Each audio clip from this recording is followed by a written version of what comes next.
할렐루야. 하나님을 찬양하며 또 예배합니다. 6월 호국 보내달을 맞이해서 우리는 현수막 가운데 지금은 기도할 때입니다 라는 슬로건을 이렇게 달았습니다. 그렇습니다. 지금은 기도할 때입니다. 왜 기도해야 되는지 오늘 본문의 말씀을 통해서 함께 은혜를 나누고자 합니다. 기도하는 한 사람이 기도하지 않는 한 민족보다 강하다라는 말이 있습니다. 이 말은 스코틀랜드의 종교개혁자의 중심 인물이었던 존 낙스가 한 유명한 말입니다. 종교개혁 시대의 존 낙스는 메리 여왕이 개신교 신자 학살 명령을 내리자 그는 밤을 새워 하나님 앞에 기도했습니다. 하나님, 나에게 스코틀랜드를 주옵소서, 아니면 죽음을 주옵소서.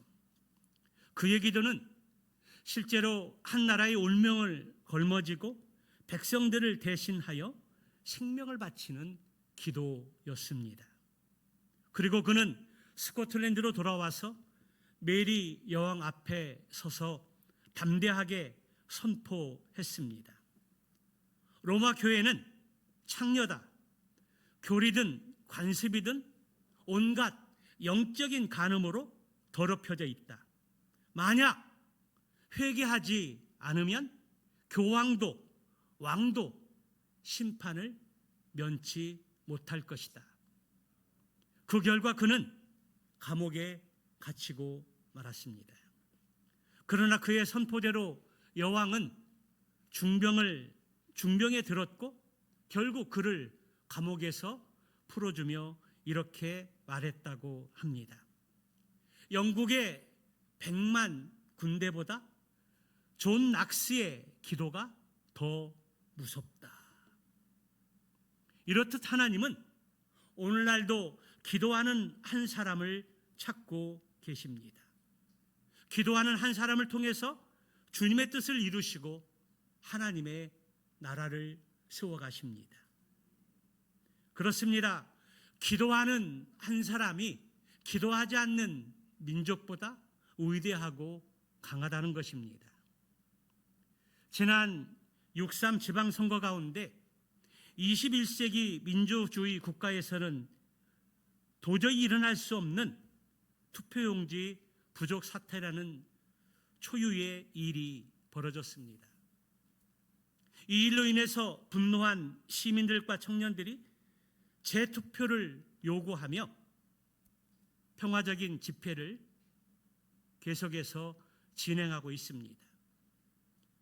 저는 그 집회들을 보고 들으면서 종교개혁으로 인한 기독교 탄압과 혼돈 속에서 조국을 위해서 목숨을 바치고 기도했던 존 낙스를 떠올렸습니다.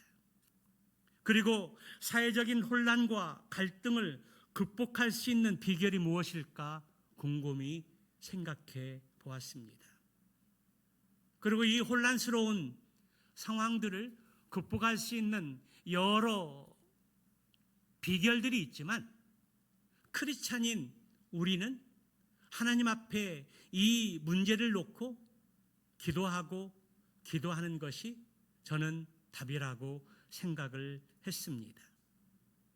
외부의 위협이나 침략으로부터 나라를 보호하고 지키는 것이 호국이라고 한다면 나라와 민족이 위기에 처해 있을 때 각자 그 자리에서 기도하는 것이 기독교인으로서의 애국이라고 저는 생각합니다. 우리가 나라와 민족을 위해서 호국을 하든 왜곡을 하든 우리는 우리의 몸을 하나님께 드리면서 순종해야 합니다. 오늘 본문은 사도 바울이 영적인 아들 디모데에게 편지를 보내면서 목회에 대해서 어떻게 해야 할 것들을 기록한 목회 서신의 내용입니다. 1장에서는 믿음의 선한 싸움을 싸우라고 그렇게 명령한 이후에 그 말씀의 적용으로 첫 번째 기도하라고 말씀하고 있습니다. 오늘 본문의 말씀을 다시 한번 같이 읽어보도록 할까요? 같이 봅니다. 시작. 그러므로 내가 첫째로 권하노니 모든 사람을 위하여 간구와 기도와 도구와 감사를 하되 임금들과 높은 지위에 있는 모든 사람을 위하여 하라. 이는 우리가 모든 경건과 단정함으로 고요하고 평안한 생활을 하려 함이라. 오늘 이 본문의 말씀을 보게 되면 기도를 어떻게 할 것인가, 어떤 기도의 내용을 가지고 기도하신 것에 대한 기도의 원리에 대해서 우리에게 가르쳐주고 있습니다. 오늘 기도의 원리를 통해서 첫 번째는 기도의 대상은 모든 사람이라는 것입니다. 여러분, 여기에서 모든 사람은 누구를 가리키는 것일까요? 오늘 예배를 드리고 있는 좌우 앞뒤 사람들, 행복한 누리교회 지체들을 가리키는 말일까요? 아니면 대전 인구 147만 명일까요?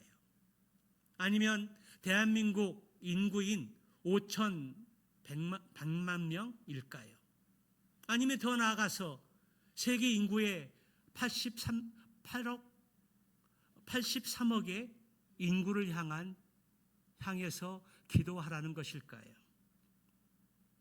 그런데 우리는 이 수많은 사람을 위해서 다 기도할 수 없습니다.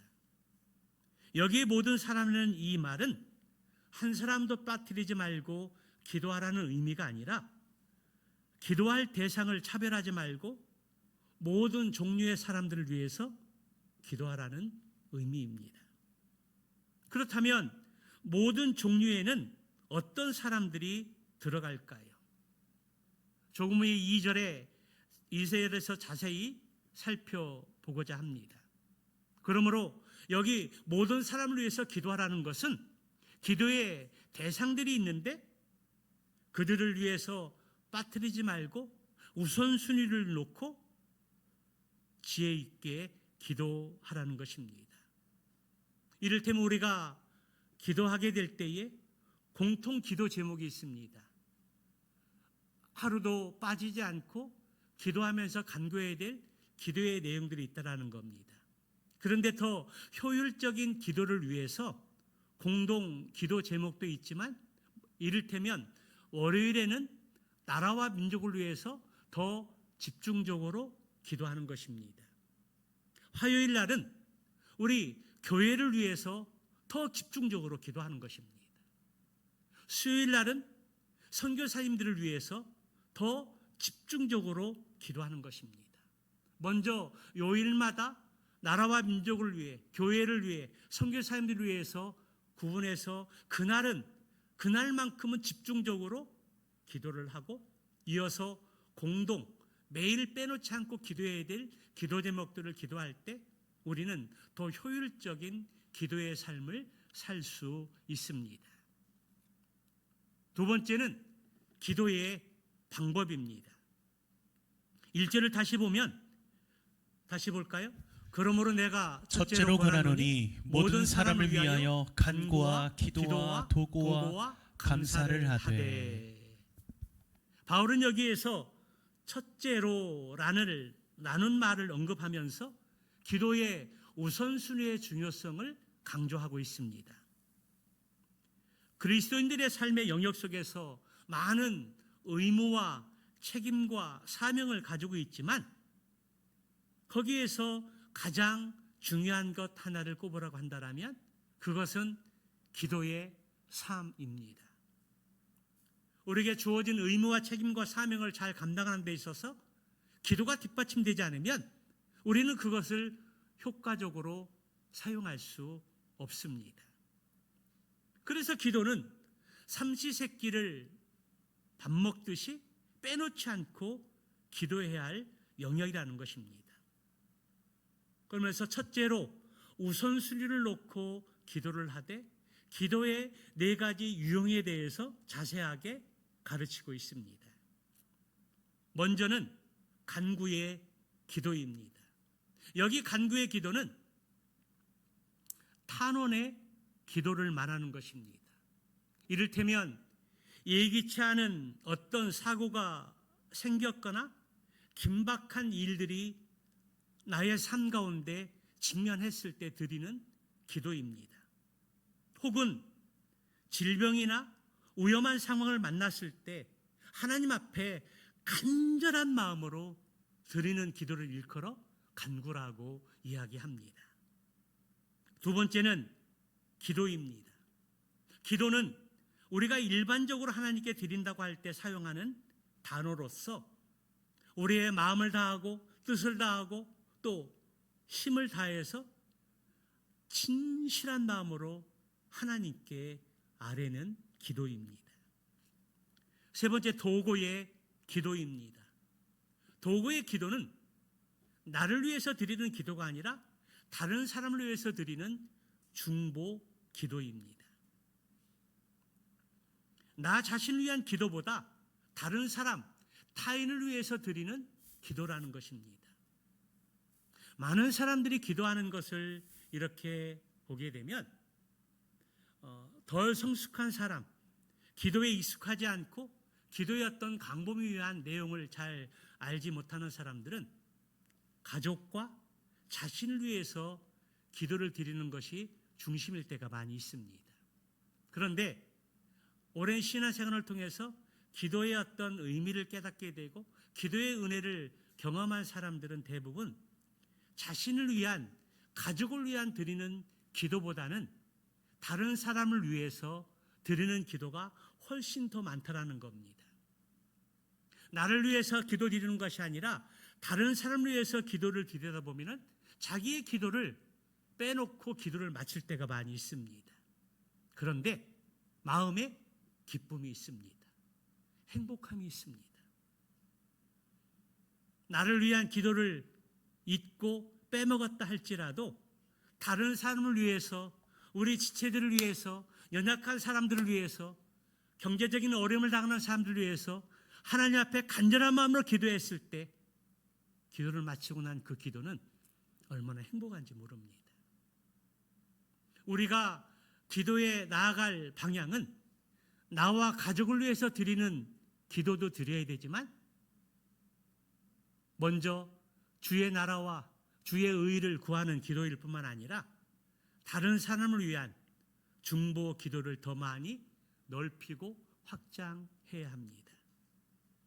그리고 시간이 남을 때 내 기도도 빠놓지 말아야 됩니다. 하나님이 그러한 기도를 더 기뻐하십니다. 내 기도보다, 내 가족보다, 내 자녀들보다 먼저 다른 사람을 위해서 간절한 마음으로 중보하고 기도할 때 혹 내 기도를 놓친다 할지라도 하나님이 놓친 기도를 기억하시는 줄로 믿습니다. 마지막으로 감사의 기도인데요. 이 감사의 기도는 하나님의 은총에 대한 감사의 응답으로 드리는 기도입니다. 하나님 앞에 간절한 기도를 드렸을 때에 하나님께서 응답해 주시고 은혜를 주시고 우리의 문제들이 해결됐을 때 그 응답에 대해서 감사하면서 드리는 기도입니다. 그 드리는 기도는 물질을 드리면서 감사하는 분들이 있습니다. 하나님 앞에 헌신하고 섬기고 봉사하면서 드리는 기도들이 있습니다. 하나님께 내 기도를 들으시고 응답해 주셔서 너무 감사해서 어떻게 보답할 길이 알 수가 없어서 내가 가지고 있는 것을 최선을 다해서 하나님 앞에 봉헌하고 봉사하고 섬기고 헌신하는 감사의 기도입니다. 행복한 누리교회 모든 성도들의 기도 가운데 감사의 기도가 더 풍성하고 많았으면 좋겠습니다. 하나님 앞에 간절한 마음으로 기도했을 때 하나님이 우리 기도를 들으시고 응답해 주셔서 너무나 감사해서 드리는 기도, 그 기도가 저와 여러분의 삶 가운데 풍성하시기를 주님의 이름으로 축원합니다. 이렇게 네 가지 기도를 드릴 때 기도는 어떠한 특정한 사람을 위해서만이 하는 것이 아니라 배제하지 말고 모든 사람을 위해서 기도하라는 것입니다. 이런 점에서 기도는 세상을 바라보는 우리의 눈과 생각과 세계관을 넓혀주는 시간입니다. 그래서 하나님을 향해 깊은 기도를 드리는 사람은 편견과 선입견 대신 포용과 이해와 사랑의 마음을 가지고 기도를 드릴 수 있는 것입니다. 세 번째 기도는 임금들과 높은 지위에 있는 모든 사람을 위하여 드리는 기도입니다. 여기에서 임금들은 그 당시 로마 황제들을 가리킵니다. 황제들뿐만 아니라 이스라엘을 다스리던 분봉 왕들과 총독들, 그리고 모든 권세자들을 포함하는 표현이라고 할 수 있습니다.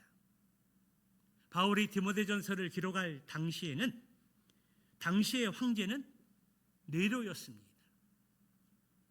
바울은 네로에 의해서 감옥에 갇히고 목이 잘리는 순교를 당했습니다. 당시의 황제들뿐만 아니라 총독들 중에 박해자가 많았는데요.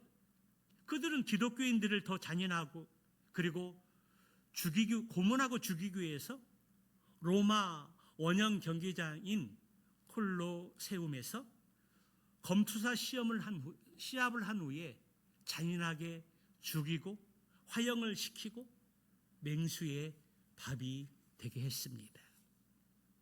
그러한 상황 속에서 바울은 자신을 핍박하고 죽이려는 통치자들을 위해서 무엇을 하라고 명령하고 있습니까? 자신을 핍박하고 죽이는 자들을 향해서 기도하라고 명령하고 있습니다.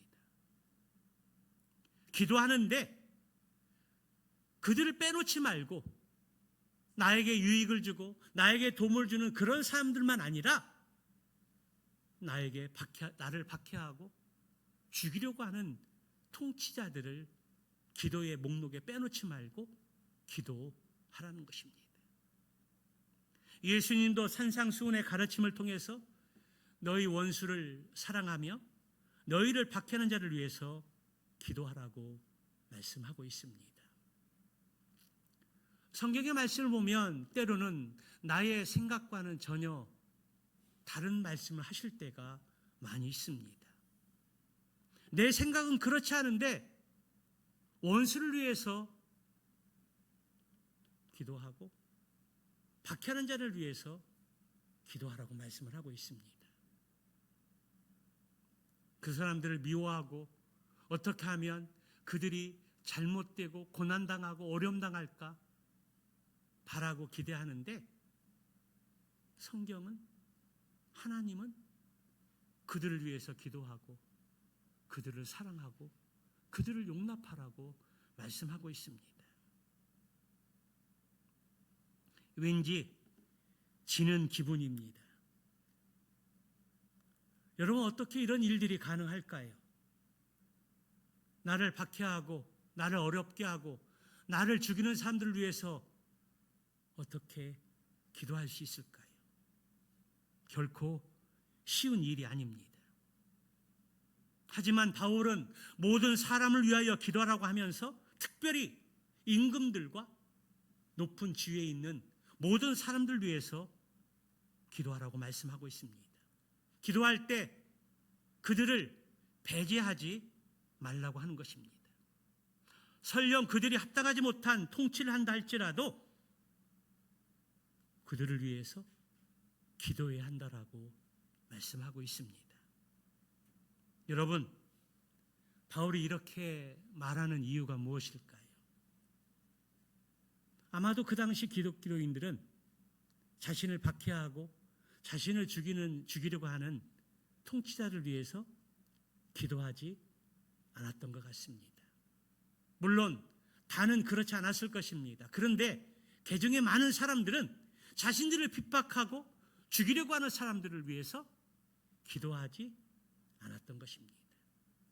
그래서 바울은 목회 서신 가운데 영적인 아들 디모데에게 편지를 쓰면서 모든 사람을 위해서 기도할 때 그들을 배제하지 말고 그들을 위해서, 너희를 박해하는 자들을 위해서 기도해라, 그렇게 명령하고 있습니다. 그렇다면 그러한 권력자들을 위해서 왜 기도해야 할까요?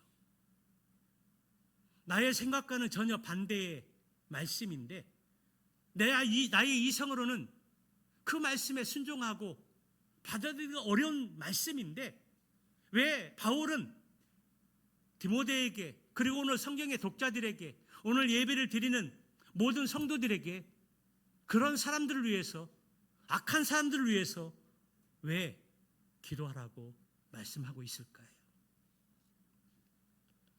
그것은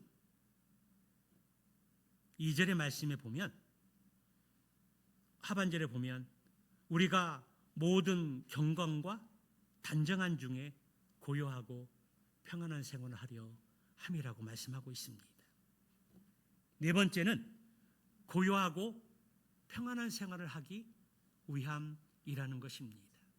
여기 고요하고 평안한 생활이라는 이 표현은 우리 모두가 추구하는 행복의 일반적인 삶의 유형을 대표하는 말입니다. 여기 고요하다라는 이 말은 소란스러움이 없는 외적인 삶의 유형이라고 말한다면, 평안한 생활은 불안이 없는 내적인 삶의 정황을 묘사하고 있습니다. 이 말을 종합하면 안으로는 불안하지 않고 밖으로는 두려워할 필요가 없는 삶으로서 대부분의 모든 사람들은 이러한 환경 속에서 살기를 원한다라는 것입니다. 밖으로는 두려움이 없고 또 안으로는 염려가 없는, 걱정 없는 삶을 살기를 소원한다라는 것입니다. 신학교 1학년 때 구약개론을 공부하는데요, 구약개론을 가르치셨던, 지금은 고인이 되신 정준환 교수님이 있으셨습니다. 구약개론을 연강을 하시고 이스라엘 역사를 말씀하시면서 갑자기 김일성 형제를 위해서 기도하라고 말을 던졌습니다. 그 당시는 김일성이 죽지 않았던 시기였었기 때문에 김일성 형제를 위해서 기도하십시오. 김일성 형제를 위해서 기도하지 않으면 신앙과 자유를 위해 피눈물을 흘리면서 기도할 때가 올 수 있습니다. 그 말씀을 하실 때 그 시기는 6.25 전쟁이 일어난 지 34년이 되는 시점이었습니다. 전쟁을 겪으신 노 교수님께서는 이 땅에는 다시는 전쟁의 비극이 일어나지 않도록 기도하라는 겁니다. 그리고 김일성 형제를 위해서 기도하라고, 신앙의 자유를 우리가 이룰 수 있기 때문에 기도라고 말씀하신 이후에 흐르는 눈물을 보이고 싶지 않아서 급하게 수업을 마치고 나가셨습니다. 아직도 노 교수님의 말과 말씀과 모습이 생생하게 제 가슴 속에 기억되어 있고 또 지금도 제 가슴 속에 메아리쳐 오는 듯합니다. 사랑하는 성도 여러분, 왜 성도들은 고요하고 평안한 환경 가운데 살기를 원하는 것일까요? 그것은 그저 편안히 먹고 살고자 하는 그런 의미가 아니라는 것입니다. 바울은 오늘 본문의 말씀을 통해서 더 중요한 이유를 제시하고 강조하고 있는데요, 두 단어는 바로 경건과 단정이라는 말입니다. 이 두 단어는 비슷한 말 같으면서도 조금의 차이점이 있습니다. 여기서 경건이라는 것은 하나님과 관계에서 쓰여지는 단어로서 예수 그리스도의 성품을 닮아가는 인격이라고 말할 수 있습니다. 그리고 단정은 이웃과 사람들과의 관계 속에서 드러내는 품격입니다. 다시 말하면 하나님과 이웃과의 관계를 바르게 맺고 행복한 삶을 살기 위해서 고요하고 평안한 생활이 필요하다라는 것입니다. 그렇다면 임금과 높은 지위에 있는 사람들, 오늘로 말하면 대통령과 의정자들과 그리고 정치인들인데요. 높은 분들을 위해서 우리가 구체적으로 어떤 기도를 드려야 할까요? 먼저는 모든 사람의 구원을 위해서 기도해야 합니다. 우리 4절의 말씀을 보도록 할까요? 같이 봅니다. 시작. 하나님은 모든 사람이 구원을 받으며 진리를 아는 데에 이르기를 원하시느니라. 여기 모든 사람은 대통령을 비롯해서 의정자들 그리고 세상의 모든 사람들을 포함하고 있습니다. 하나님이 원하시는 것, 하나님의 뜻은 모든 사람이 구원받고 진리에 이르기를 원하신다라는 사실입니다. 대통령과 의정자들은 구원받지 않고 우리만 구원받는 것이 아니라는 것입니다. 모든 사람, 대통령을 포함한 모든 국민들을 포함하고 있습니다.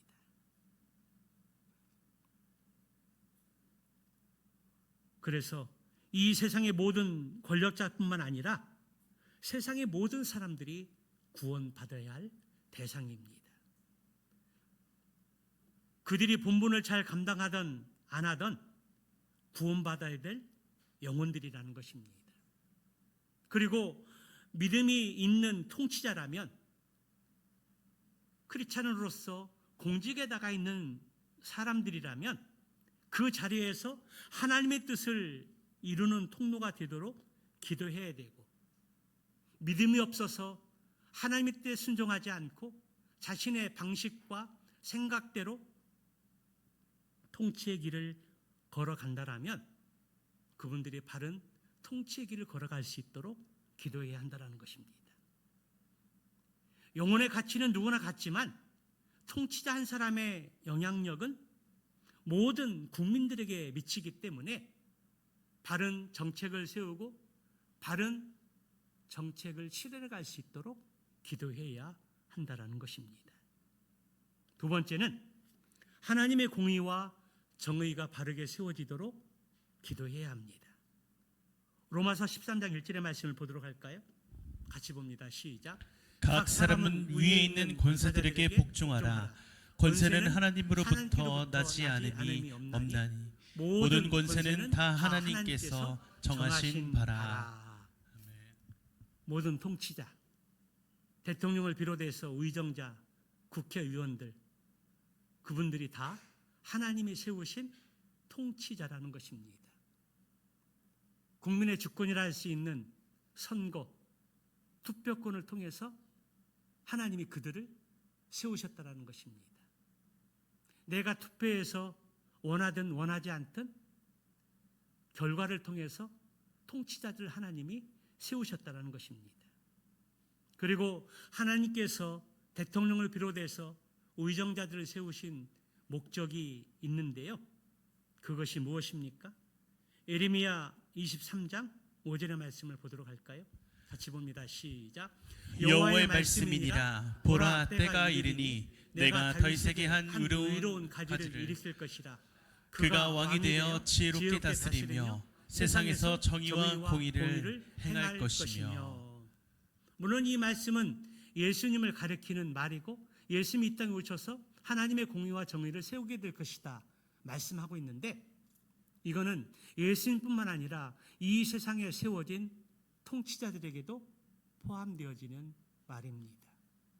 하나님께서 선거를 통해서 대통령을 세우고 지방의 단체장들을 세우고 지역의 일꾼들을 세우신 궁극적인 목적이 있다라면 그것은 공의와 정의를 세우는 것입니다.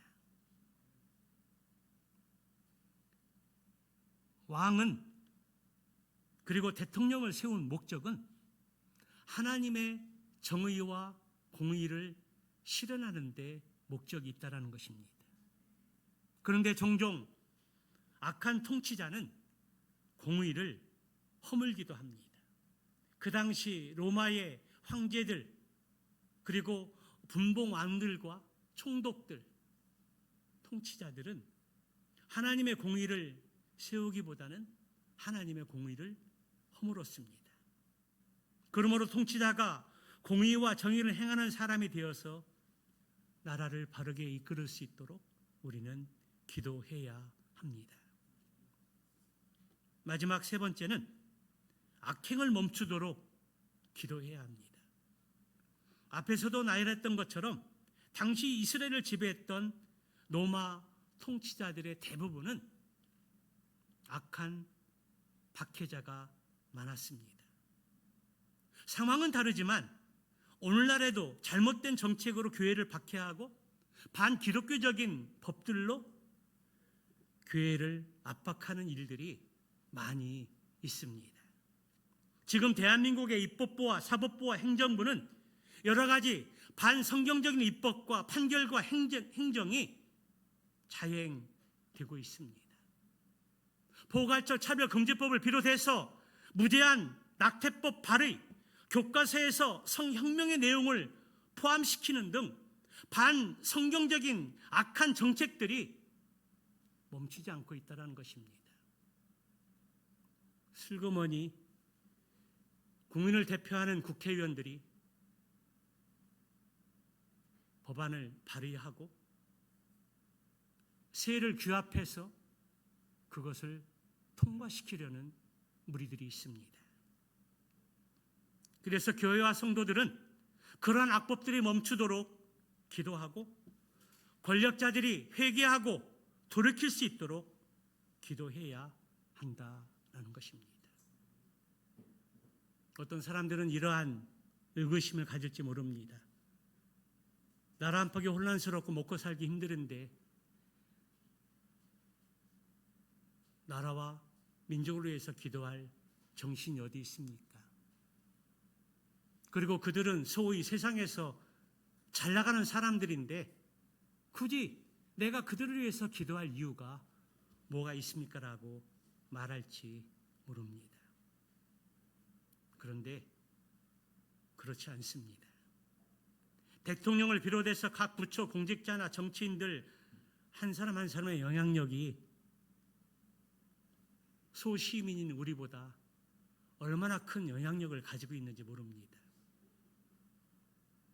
그들이 부처 회의를 통해서 그리고 국회에서 정책들을 정하고 그것이 결정이 되면 국민들에게 선포하고 시행이 되는데 바른 정책이면 괜찮지만 바르지 않은 정책은 곧바로 우리 국민들에게 영향이 가고 교회에 어려움들이 올 수 있는 것입니다. 그러므로 저와 여러분이 고요하고 평안한 신앙생활을 하기 위해서 고요하고 평안한 신앙생활의 목적이 잘 먹고 마시고 즐기기 위한 것이 아니라 우리의 신앙생활을 더 바르게 하기 위함이라는 것입니다. 그래서 우리는 임금들과 높은 지위에 있는 모든 사람, 대통령과 의정자와 국회의원과 정치인들을 위해서 그리고 지방자치단체장과 지역을 대표하는 분들을 위해서 기도하고 또 기도해야 합니다. 이 명령에 순종하지 않는 사람들은 하나님의 말씀에 불순종하는 사람들입니다. 불순종의 죄를 짓게 된다라는 것입니다. 현재 우리 대한민국은 생각이 다른 이념 갈등으로 사회가 어수선한 가운데 있습니다. 좌로 우로 나뉘고 세대 간에 나뉘고 지역으로 학연으로 나누어진 일은 어제 오늘 일이 아닙니다. 선거가 될 때마다 지역의 일꾼들을 뽑고 국민을 대표하는 국회의원을 뽑고 대통령 선거를 할 때마다 이 못된 것들이 불쑥불쑥 드러납니다. 여러분, 어떻게 하면 갈등을 치유할 수 있을까요? 여러 가지 방법들이 있고 어떤 사람들은 자신의 방법들을 가지고 이것을 고치고 치유하고자 무던히 애쓰고 노력합니다. 그러나 우리 하나님 믿는 그리스도인들은 세상의 여러 방법들을 추구하고 따르는 것이 아니라 성경적인 방법을 따르고 순종해야 합니다. 그 많은 것들 중에 가장 중요한 것은 바로 기도입니다. 시편 50편 15절에 보면 환난 날에 나를 부르라 내가 너를 건지리니 내가 나를 영원롭게 할 것이라고 약속해 주셨습니다. 또 마태복음 18장 18절 말씀을 한번 보도록 할까요? 같이 봅니다. 시작. 진실로 너희에게 이르노니 무엇이든지 너희가 땅에서 매면 하늘에서도 매일 것이요 무엇이든지 땅에서 풀면 하늘에서도 풀리리라. 아멘. 아멘. 나 한 사람의 기도보다 두 사람, 세 사람이 합심하여 기도하면 하나님께서 응답해 주신다는 사실입니다. 내 이기적인 욕심을 구하는 것이 아니라 나의 것을 내려놓고 대한민국의 유익을 위해서 대한민국이 바로 세워지고 바른 방향으로 가기 위해서 하나님의 의를 위해서 기도할 때 그 기도를 하나님께서 반드시 들어주신다는 것입니다. 그렇습니다. 기도에는 강력한 힘이 있습니다. 능력이 있습니다. 하나님은 살아 계십니다. 종교개혁자 마틴 루터는 나는 평소에 하루 1시간씩 기도하지만 요즘은 너무 바빠서 3시간씩 기도한다. 그리고 기도할 시간을 얻기 위해서 또 기도한다라고 말했습니다. 그렇습니다. 6월 호국 보훈의 달, 지금은 기도할 때입니다. 지금은 이념과 갈등을 하나님께 맡기고 나라와 민족을 위해서 더욱 힘써 기도해야 할 때입니다. 나의 욕심과 정욕을 내려놓고 나와 내 가족과 자녀를 위해서 기도하는 것이 아니라 지금 대한민국이 어떤 상황에 있는지, 어떤 위기에 처해 있는지, 왜 기도해야 하는지 오늘 말씀에 귀를 기울이시기 바랍니다. 6월 호국 보훈의 달에 나라를 위해 희생하신 호국 영령들과 순국 선열들의 값진 죽음을 기억하고 핏값으로 세우신 이 대한민국의 평화와 행복을 위해서 행복한 우리 교회가 기도의 원리에 따라 기도의 사명을 잘 감당할 수 있는 믿음의 교회가 되기를 축복합니다. 끝으로 오늘 본문의 말씀인 디모데전서 2장 1절 2절의 이 말씀을 표준 세번역 성경으로 한 번 더 읽어보고 마치도록 하겠습니다. 같이 봅니다. 그러므로 나는 무엇보다 먼저 모든 사람을 위해서 하나님께 간구와 기도와 중보의 기도와 감사의 기도를 드리라고 그대에게 권합니다. 왕들과 높은 지위에 있는 모든 사람을 위해 서로 기도하십시오. 그래야 우리가 아주 경건하고 품위 있는 삶과 조용하고 풍요로운 삶을 살아갈 수 있을 것입니다. 그렇습니다.